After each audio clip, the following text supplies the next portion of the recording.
Bonjour à tous, bienvenue sur la chaîne de Philou et son potager. Nous sommes début avril et j'espère que vous allez bien. Alors dans cette vidéo, on va parler de rempotage de tomates et surtout mes observations sur la chronologie des plants de tomates. N'oubliez pas, si vous avez apprécié cette vidéo, de me mettre un petit pouce bleu en fin de vidéo ou de vous abonner à ma chaîne. Allez, c'est parti pour cette nouvelle vidéo. Alors nous sommes début avril et c'était vraiment le temps pour ces semis d'être rempotés. Cette série de plants sera transplantée en extérieur après la Saint-Glace. Donc là, on voit vraiment, il y a une forêt de semis de tomates. Et on voit vraiment tous les petits poils sur les tiges. Ce sont des poils glanduleux.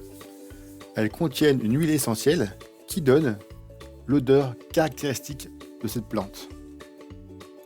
Alors pour empoter ces semis, j'ai fait un mélange. J'ai mis du terreau universel avec un peu de terreau à semis et un peu de sable. Alors le terreau universel, c'est pour avoir du contenu.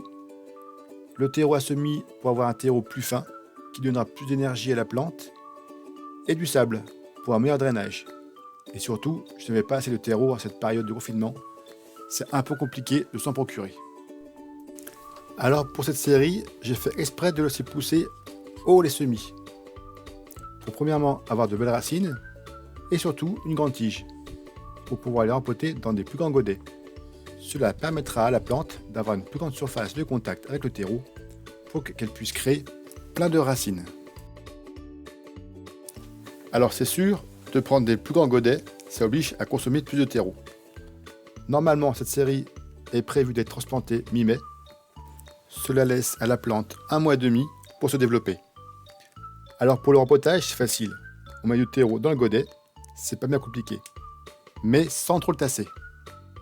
Alors là, j'utilise la technique de pousser sur la racine pour l'enfoncer au fond du godet. Cela évite de faire d'avant-trou. Il faut quand même faire très attention à ne pas écraser la tige. Il faut aussi essayer de laisser la plante droite. Cela permettra aux racines de se développer de chaque côté.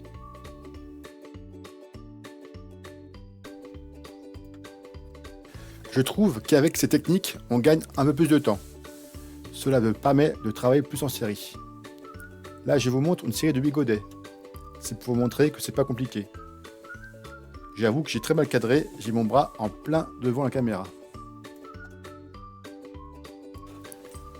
Après avoir foncé la tige au fond du godet, on tasse le terreau du dessus, sans trop écraser la tige. Cela permettra lors de l'arrosage que cela ne déborde pas. Voilà, c'est terminé pour cette série de 8 godets. On voit que la tige est bien foncée jusqu'en bas. Il fallait au moins un godet de cette taille-là pour pouvoir l'enfoncer. J'espère que cela fera de belles racines. Donc on va appliquer cela à une plus grande série. On voit vraiment que les semis ont des grandes tiges. C'est super. Alors tous ces godets n'iront pas forcément tous dans mon jardin. Je vais en donner à ma famille, à mes amis, à mes collègues. Bon, la série de la variété Montfavet est terminée. Maintenant, je vais continuer pour la série tomates russes et tomates cerises. Pour les tomates russes, j'en fais pas mal aussi. Et pour les tomates cerises, j'en fais un petit peu moins. C'est sympa pour l'apéro, mais la cueillette est beaucoup plus longue. Alors, il ne faut pas oublier que quand on fait le rempotage des semis, la plante subit un stress. Donc pendant une semaine et demie, elle va végéter un petit peu, c'est normal. Bon voilà, c'est terminé. Toutes les tomates sont empotées. Ça en fait quand même pas mal, hein. Alors veillez à ne pas jeter encore vos semis, les petits. Si le rempotage n'a pas fonctionné dans un ou plusieurs godets, vous pouvez toujours les récupérer dans vos petits semis. Alors maintenant, je voulais vous faire un petit récapitulatif sur les périodes ou le temps qu'il faut au moment où on met la graine, où on rempote et quand on va les transplanter. Alors c'est intéressant de savoir ça pour deux choses. Déjà premièrement, pour viser juste lors du transplant et lors des premiers semis. Savoir la date exacte quand est-ce qu'on va faire les semis. Et deuxièmement, de profiter au maximum de la lumière et de la chaleur du moment. Ni trop tôt, ni trop tard.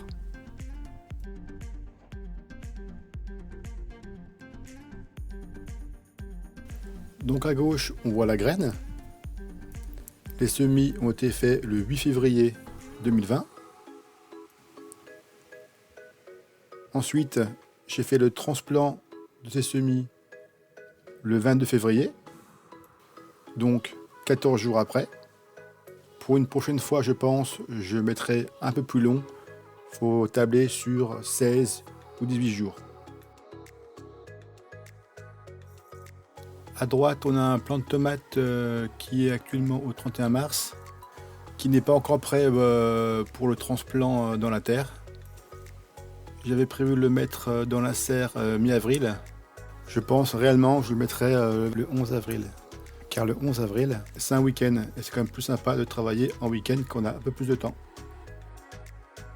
Donc on peut voir entre le rempotage qui est le 22 février et le transplant qui sera le 11 avril.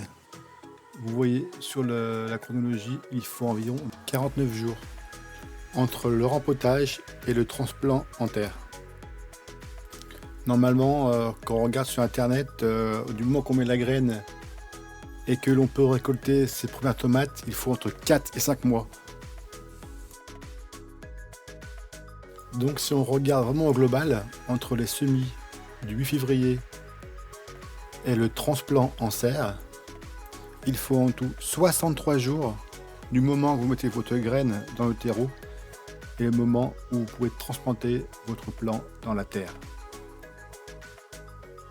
Tout ça pour faire le calcul final que idéalement il faudra faire ces semis vers le 12 février pour pouvoir transplanter ces tomates en terre, en extérieur, pour éviter les seins de glace, pour pas qu'elles ne gèlent. Donc ces calculs sont juste faits avec mes observations, ça ne tient qu'à moi. Mon potager se situe en Savoie, un peu en altitude, donc voilà. Bon bah voilà, la vidéo est terminée, et j'espère que vous avez trouvé cette vidéo très intéressante sur les temps, sur la chronologie plutôt des semis de tomates. N'hésitez pas d'aller voir mes précédentes vidéos sur les tomates. N'hésitez pas aussi de laisser vos commentaires, vos observations. Et encore merci d'avoir vu cette vidéo. À une prochaine fois. Bye bye.